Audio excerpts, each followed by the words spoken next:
What's going on, guys? Greg here today, bringing you a Call of Duty Modern Warfare 2 gameplay breakdown. Bringing you guys gameplay with the MX9 SMG. This gun recently got buffed at some point with Season 3, I believe, and it's actually pretty good now, but I still wouldn't say it is a top-tier SMG. It has a really nice time to kill, but the bullet velocity is definitely going to be a hindrance. Other than that, though, the ADS time, nice. The sprint to fire time, very nice. And I'm not gonna lie, the overall fire rate and handling and, recoil and all that kind of stuff on this gun, it's also pretty nice. So, are there really any drawbacks to this? Well, like I said, the bullet velocity, it's kind of, the only way to boost it is with suppressors or barrels, but the barrels are really going to slow it down, and suppressors also really slow it down, so you got to make a trade here. ADS for more consistent bullet velocity, I think that's a good trade. Anyways, enough about the gun, let's talk about my decision making. So I'm looking back right here because it got pinged on the radar. I'm always watching my radar, especially whenever I'm making rotations. Now right here, I was looking for the guy that was on the head glitch there. I thought there was a guy there, but I don't think there actually was now that I look back at the gameplay.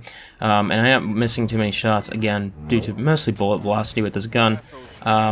As I'm trying to re-snap onto the target, and it's not going to work out. Now right here I was picking up ammo, so a little bit of a delayed reaction to this guy, but it's okay, we're going to be able to take him out, and then we're going to get a few more kills here. And again, I'm running low on ammo in my mag, so I'm going to have to pull back, but I make the conscious decision just to go ahead and push out because I do have the akimbo pistols, and it didn't seem like they were spawning here, but for whatever reason, this game loves spawning people on top of you. End up turning on the guy behind me. Again, just mini-map awareness. We dolphin dive over here because this guy spawns in over here, and he could take me out. Again, using movement mechanics like dolphin diving is a great way to go ahead and dodge your way out of a fight, because if you're in bad positioning, you're going to want to try to get the upper hand and make people make the wrong move, right? So I dolphin dive behind the crate because this guy, now he has to react to me. He can either push me or he can stay put. If he stays put for too long, teammates might show up and all that kind of stuff. We're on the flank anyways right here while the advanced UAV is up, and I'm trying to rotate to see where the next spawns are going to be because I'm not really too worried about 1 or 2 kills on the radar. But you can see they spawn here at tires, and I'm able to take 1 and 2, make it 3. Unfortunately, again, ammo is a big problem with the MX9. The clip size is not very big, and one of the goofy things that make you do with this gun is it has a 25 round mag, and you have to put on a magazine for 7 extra bullets. Really stupid.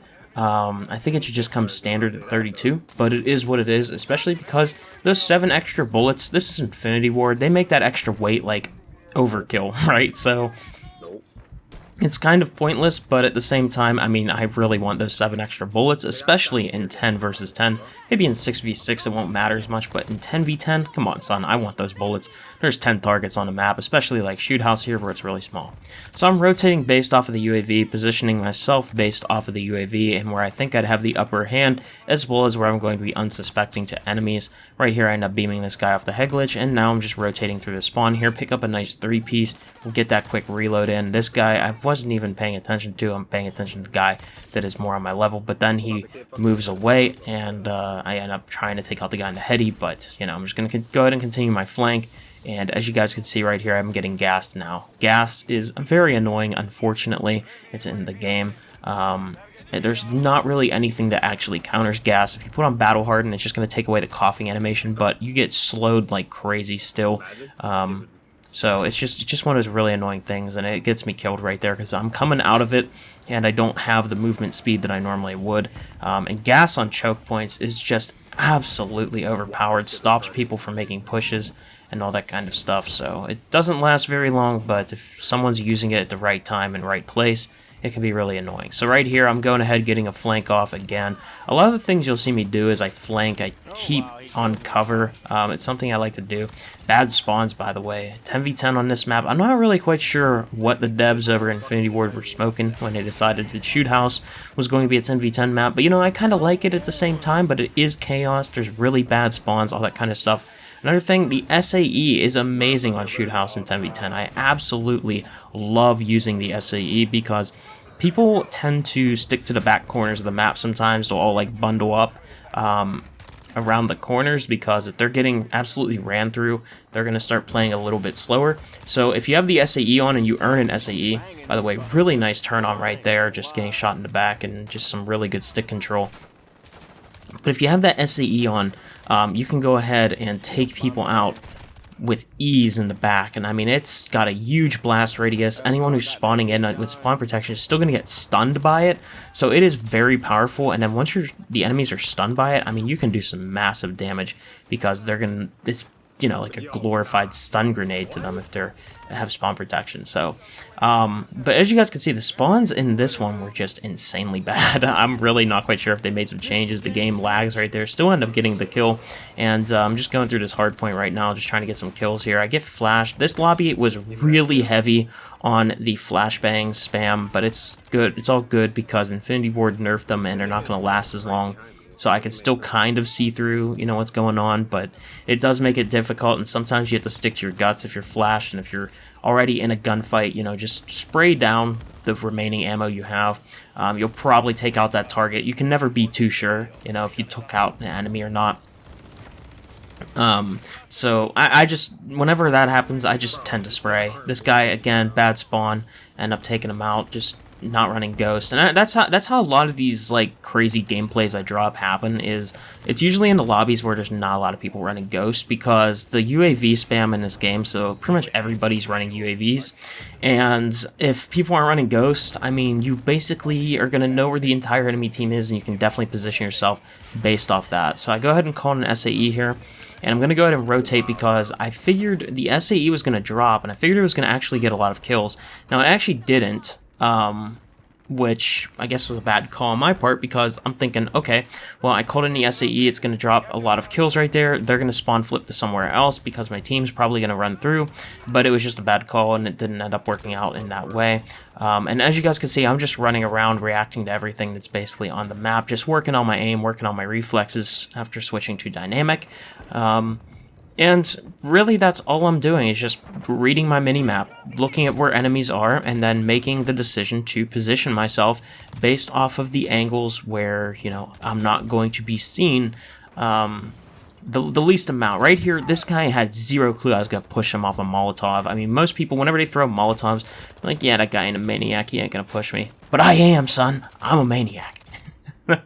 And I was able to get him unsuspecting, and I also did that only because I have quick fix on. If I did not have quick fix on, I would not have done that. So you gotta know what's in your arsenal. You gotta think of creative ways that you can use your arsenal to outplay your enemies, right? Someone threw a Molotov there, they're not gonna be thinking someone's gonna run through that because it's a death sentence, but I can instantly get my health back if I kill him, so I'm gonna go ahead and run right through a quick fix and get the kill.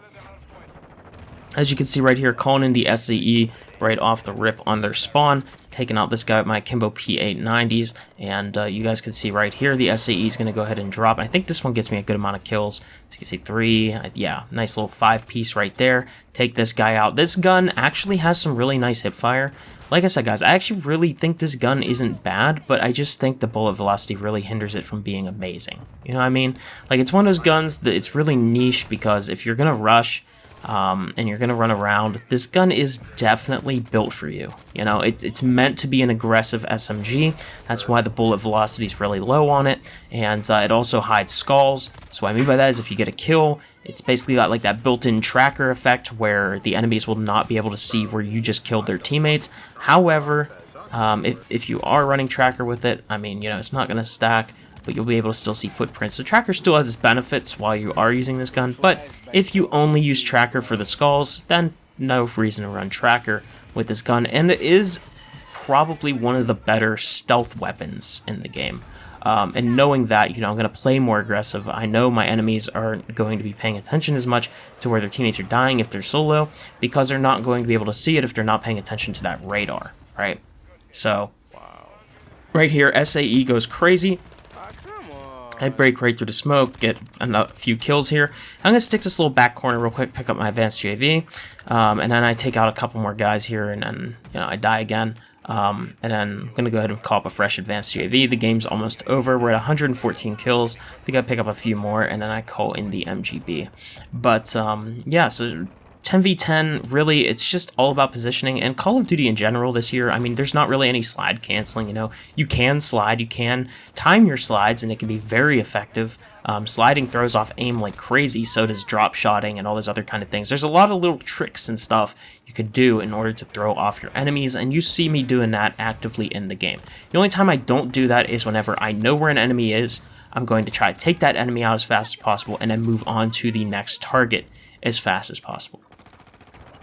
However, if I am, in a bad position, that's whenever I try to use movement, or if I'm trying to close the gap to cover and try to get to cover faster, then I'll use like dolphin diving and maybe some bunny hops, things of that nature, to get there a little bit quicker. Anyways, hopefully you guys enjoyed the gameplay, hopefully you guys enjoyed this commentary, hopefully it helps, and I will see you on the next one. And I'll put the class setup and the tunings at the end here so you guys can see that. Anyways, hopefully you guys have a great day. Peace out.